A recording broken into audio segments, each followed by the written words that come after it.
Pihak kuasa hukum Roy Suryo dan Dr. Tifa sebut ajukan penjamin agar tidak ditahan. Kita bahas bersama pengacara Roy Suryo dan Dr. Tifa Ahmad Kozinudin, pengacara Presiden ke-7 Republik Indonesia Joko Widodo Yakub Hasibuan, dan pakar hukum pidana Universitas Tarumanegara Heri Firmansyah. Selamat sore semuanya. Sore. Selamat sore, Mbak. Ya, saya coba ke Bang Kozinudin dulu. Mungkin Anda bisa menceritakan apa yang tadi Anda lakukan untuk membela klien Anda sehingga Dr. Tifa dan juga Roy tidak ditahan. Baik, Bismillahirrahmanirrahim. Saya kira yang pertama kami ingin mengucapkan puji syukur kehadirat Allah Subhanahu wa taala karena tidak mungkin terjadi segala peristiwa di dunia ini tanpa izin dari Allah. Yang kedua, secara zahir kami tentu saja berterima kasih kepada seluruh pihak yang ikut berperan dalam proses ini sehingga klien kami pada akhirnya tidak dilakukan penahanan. Tentu pihak-pihak yang dimaksud yang pertama seluruh rakyat Indonesia yang telah mendukung dan mendoakan klien kami. Yang kedua, pihak-pihak yang ikut menjamin dalam perkara ini ada Majen TNI Sunarko, Komjen Pol TNI Komjen Pol Purnawirawan Ugroseno, dan sejumlah tokoh-tokoh yang dalam list terakhir sudah mencapai 70 atau 80-an orang, namun pada akhirnya semua tokoh-tokoh tadi tidak semuanya kita tidak lanjuti, namun telah ada jaminan keluarga dan tokoh yang sebagian sudah kami serahkan telah jadi dasar bagi seorang jaksa yang dalam perkara ini tidak melakukan hak subjektifnya untuk melakukan tindakan penahanan. Dan yang lebih penting adalah dengan penandaan proses proses tahap 2 ini adalah tanda awal dari proses pembuktian di persidangan, sesuatu yang sangat kami inginkan dan juga tentu sangat diinginkan kubu Joko Widodo, karena pada akhirnya polemik persoalan ijazah palsu ini meskipun dibungkus dengan dakwaan pencemaran dan fitnah, tetap saja akan bergulir di persidangan. Dan dalam konteks persidangan itulah nanti para pihak bisa menghadirkan bukti segala hal yang berkaitan dengan perkara dimaksud secara objektif, dan pada akhirnya bukan hanya hakim yang akan menilai, tetapi seluruh rakyat Indonesia akan menilai. Dan kami tadi bersyukur bahwa pada akhirnya yang ditunjuk untuk mengadili perkara ini adalah Pengadilan Negeri Jakarta Timur. Kami khawatir tadinya akan dilakukan di Pengadilan Negeri Jakarta Selatan karena konteks di Jakarta Selatan itu sempit karena pengadilannya masih sementara sedang dibangun. Tetapi dengan ditunjuknya Pengadilan Negeri Jakarta Timur, itu akan memberikan keleluasaan kepada masyarakat untuk turut hadir dalam perkara persidangan yang terbuka untuk umum, sehingga segala hal yang berkaitan dengan perdebatan ini bisa masuk ke ranah persidangan, bukan hanya polemik diskusi di ruang publik atau di jagat sosial media. Begitu. Oke, Bang Yakub, terkait dengan bukti persidangan, kalau dari pihak Anda untuk membela klien Anda, apa bukti persidangan yang sudah Anda siapkan nanti? Ya, Mbak, tentunya dalam rangkaian semua penyidikan ini seluruh bukti kan sudah dikumpulkan dan sudah tadi juga secara resmi dilimpahkan kepada penuntut umum. Mungkin kalau kita dengar tadi press release dari pihak penuntut umum juga bahwa sudah ada ratusan, sekitar 700 lebih alat bukti, termasuk dari dokumen, ada juga handphone, ada juga banyak sekali yang menurut kami pun sebenarnya dari awal cukup sangat clear dan akan membuat perkara ini terang benderang. Saksi-saksinya pun juga sudah lengkap, ada 90 sekian saksi kalau tidak salah sudah diperiksa.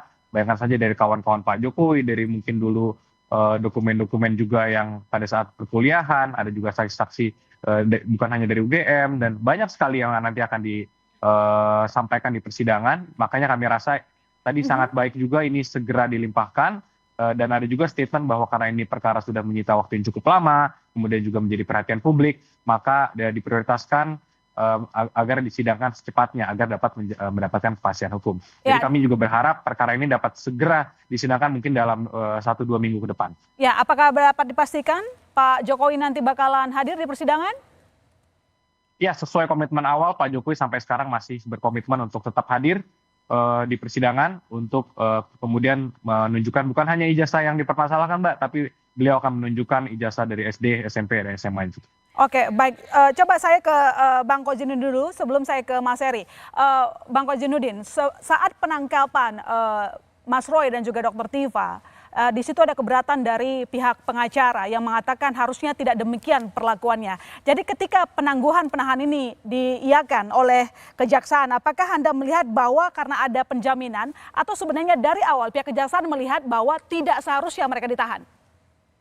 Yang jelas dari sisi kejaksaan mereka merasa bahwa para tersangka ini akan kooperatif menghadiri persidangan dengan adanya jaminan keluarga, juga jaminan para pengacara dan sejumlah tokoh bahwa persidangan ini dipastikan tersangka hadir untuk ikut kooperatif dalam menjalani proses. Namun dari sisi kami tentu ini adalah bagian dari upaya agar kejaksaan tidak merepetisi tindakan represif yang dilakukan oleh Polda Metro Jaya yang mengambil upaya paksa berupa penangkapan dalam proses pra tahap 2.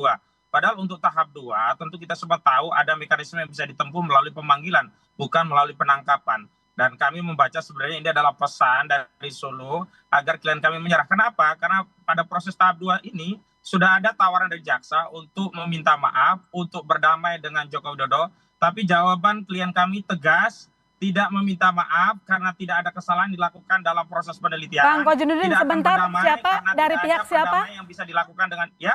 Dari pihak siapa tadi yang meminta merekomendasikan meminta maaf? Itu dari kejaksaan, itu bagian dari mekanisme play bargaining ya. Dan tentu saja jawaban dari klien kami tegas, sebagaimana juga pernah ditawarkan itu pihak penyidik untuk melakukan apa yang disebut dengan restoratif justice melalui perdamaian. Tapi yang jelas bahwa klien kami sekali menyatakan penelitian 99,9% itu palsu, maka tetap akan demikian dan itu akan dibawa pada proses persidangan. Jadi upaya-upaya untuk menghentikan kasus ini dengan upaya menawarkan restoratif justice, perdamaian, dan meminta maaf, itu selalu ditolak oleh klien kami karena memang keinsafan klien kami tidak pernah melakukan kesalahan dalam penelitian. Kalaupun itu kesalahan, tapi kesalahan yang bersifat ilmiah, bukan kesalahan yang kemudian dianggap sebagai sebuah pencemaran dan fitnah. Dan karena konsistensi itulah klien kami hari ini tetap melakukan proses untuk menjalani proses persidangan yang itu kita tunggu, begitu. Oke, baik. Coba saya ke Mas Heri. Mas Heri, sebelumnya penangkapan Roy dan juga Dr. Tifa cukup bikin heboh karena pihak dari pengacara Roy maupun Dr. Tifa mengatakan harusnya tidak ada penangkapan seperti itu karena kejahatannya bukan yang luar biasa, tidak mengkhawatirkan. Jadi bagaimana kita membaca yang terjadi perkembangan saat ini adalah Dr. Tifa maupun Roy tidak jadi ditahan oleh kejaksaan? Iya, ini jadi anti klimaks ya, Anti karena klimaks.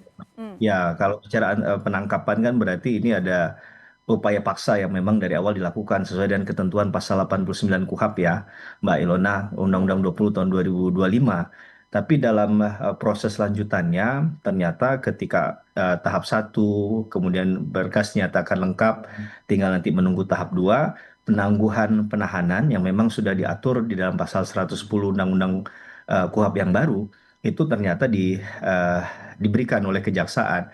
Ini memang menjadi domain masing-masing institusi ya. Masalahnya berarti kan ada pandangan yang berbeda di situ ya. Mungkin penyidik beranggapan bahwa proses di mereka sudah selesai. Sekarang bolanya diberikan kepada penuntut umum dan ini sekali lagi jadi domainnya penuntut umum untuk kemudian apakah memberikan penangguhan penahanan tadi atau tidak.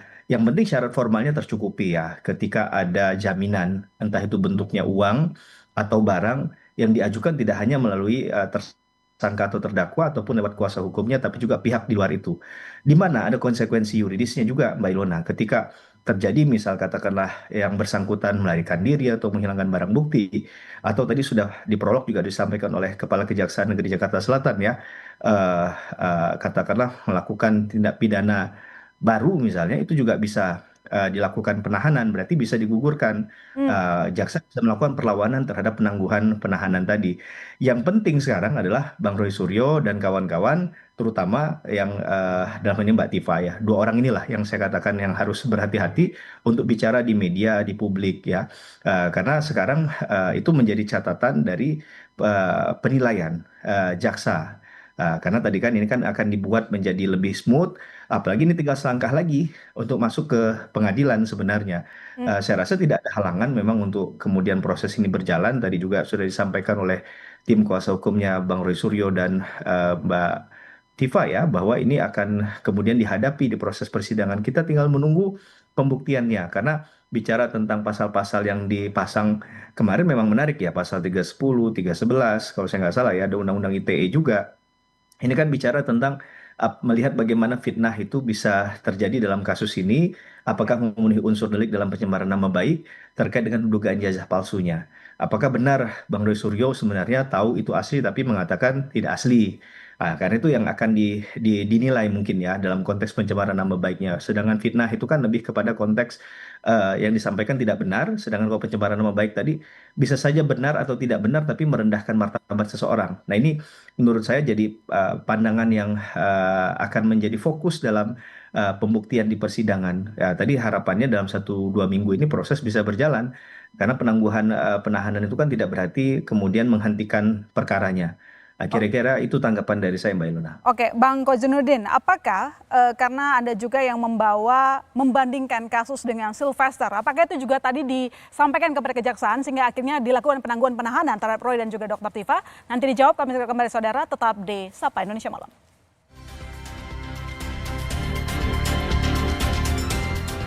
Ya, Anda kembali di Sapa Indonesia Malam. Bang Kozinudin, saya punya pertanyaan, kan Anda sebelumnya sempat menyinggung kasusnya Sylvester. Apakah memang tadi kasus Sylvester itu juga diajukan ke kejaksaan sehingga akhirnya klien Anda tidak jadi ditahan?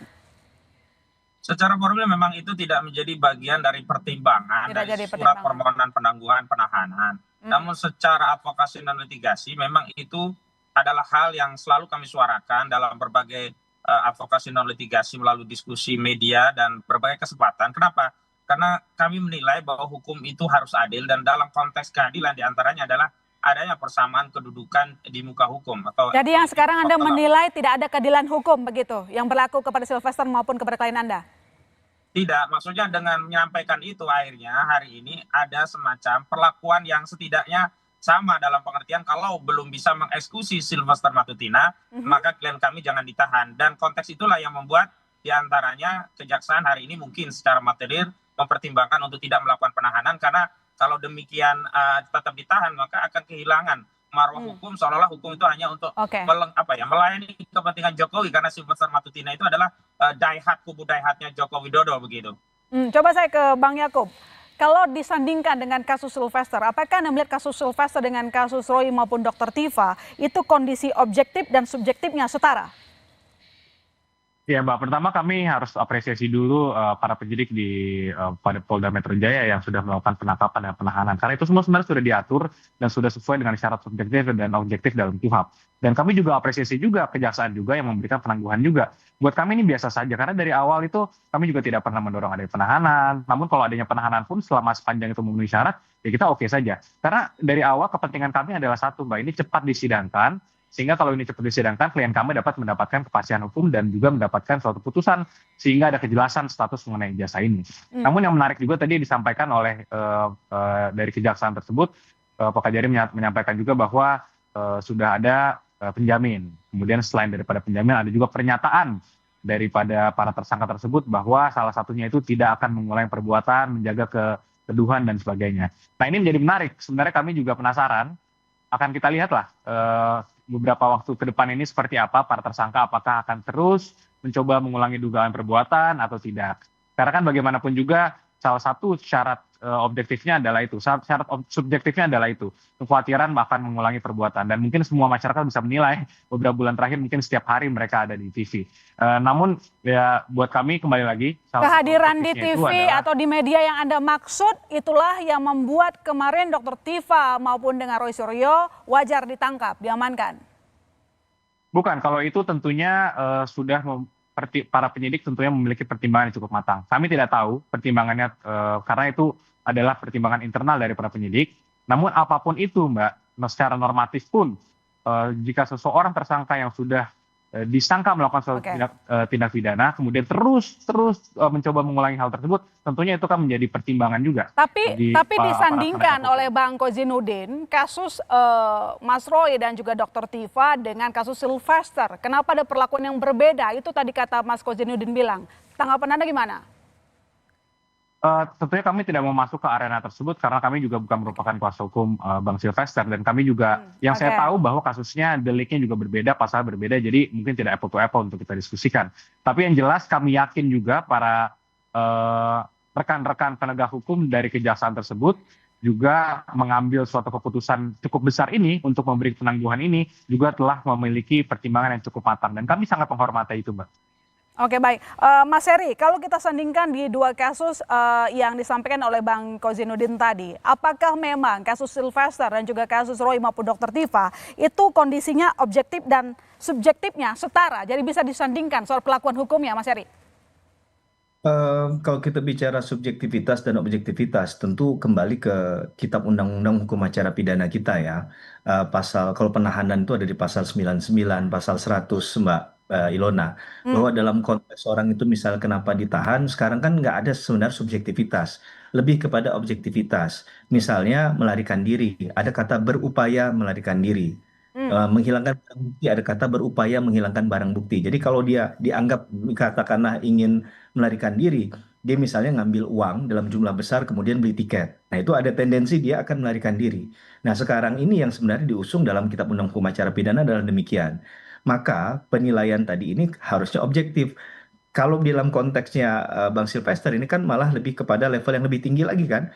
ya, Sudah harusnya putusannya sudah dilewati, sudah harusnya dieksekusi, tapi sampai detik ini kan kita belum tahu nih keberadaannya di mana.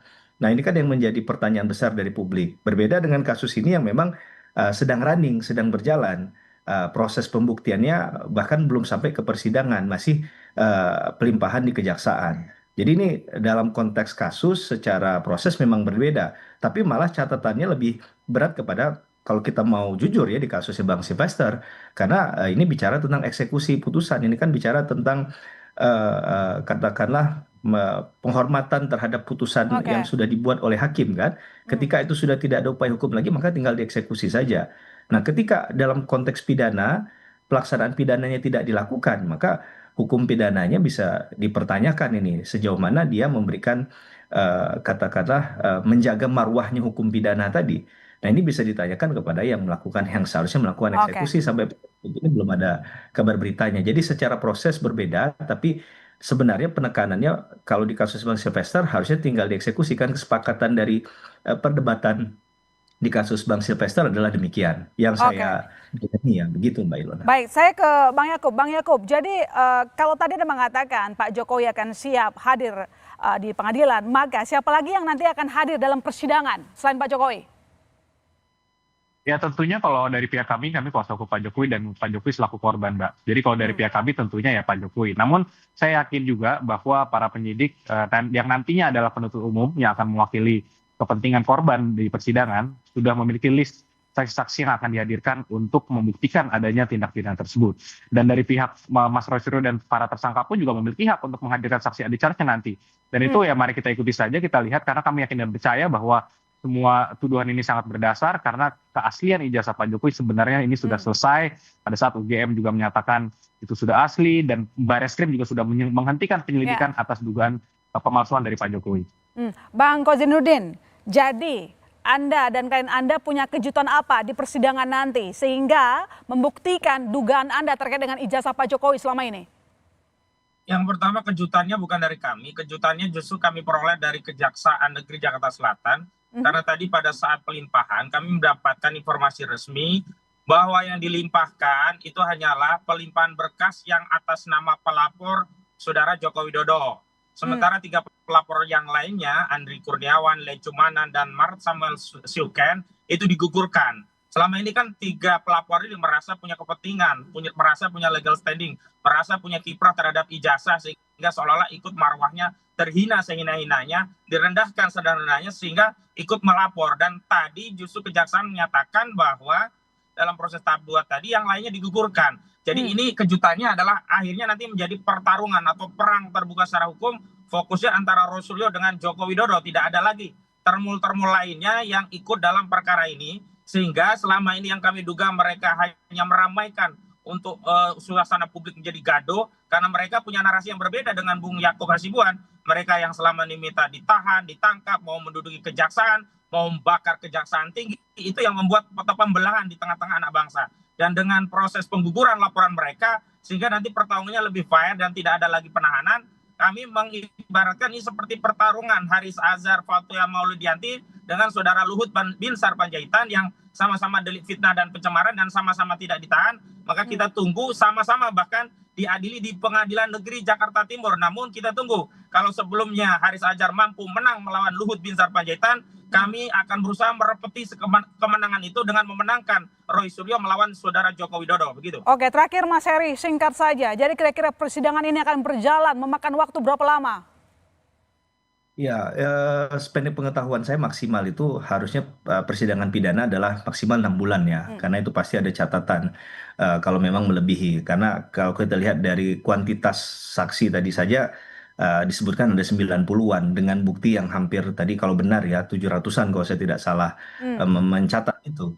Nah ini kan tentu akan jadi hal yang agak panjang ya, karena masing-masing pasti akan memberikan perhatian khususnya pada alat bukti di mana dasar alat bukti itulah yang akan menimbulkan keyakinan hakim bahwa orang ini memang memiliki kesalahan, dia harus bertanggung jawab dalam perkara pidana tersebut. Saya rasa ini akan jadi hal yang panjang. Mungkin bisa saja sidangnya 1 minggu bisa 2 kali, Mbak Ilona, karena kalau dibuat 1 minggu 1 kali akan sangat panjang sekali dan bisa berbulan-bulan bahkan mendekati tadi melebihi di atas 4 bulan begitu, Mbak Ilona. Oke, baik. Terima kasih Mas Heri, terima kasih Bang Yakub, terima kasih Bang Kozinudin telah bergabung di Sapa Indonesia Malam. Sampai ketemu lagi. Terima Terima kasih, kasih. Mbak.